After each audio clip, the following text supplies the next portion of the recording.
В московском выставочном центре «Сокольники» прошла третья международная выставка Mate-2015, организованная компанией Smile Expo. В этом году деловая программа выставки была разделена на 6 тематических потоков конференций. Помимо ставших уже традиционными для Mate направлений мобильных приложений, социальных сетей и игр, в этом году состоялись и 3 новых события: Интернет вещей 2015, а также отдельный Connected Car Summit, подключенный автомобиль и конференция mHealth «Мобильное здоровье» — наиболее перспективные сегменты рынка IoT. Если мы посмотрим на тот мир, в котором мы живем сегодня, то на самом деле компьютеров в мире пока что сильно меньше, чем людей.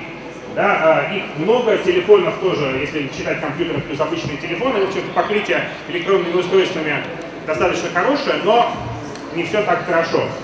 И в исторической перспективе, если смотреть на все электронные устройства, где-то в 2010 году их стало больше, чем население Земли, а в ближайшее время, в 2020 году, по прогнозам Cisco, ожидается, что в мире будет 50 миллиардов электронных устройств. Если говорить более подробно об интернете вещей 2015, прошедшей в рамках Mate 12 марта, то на конференции участники рынка и специалисты смогли поделиться видением и перспективами, а также обсудить различные аспекты его развития. В частности, были затронуты темы безопасности и хранения и обработки больших объемов данных в эпоху IoT. Год назад отменили пошлину на электромобили.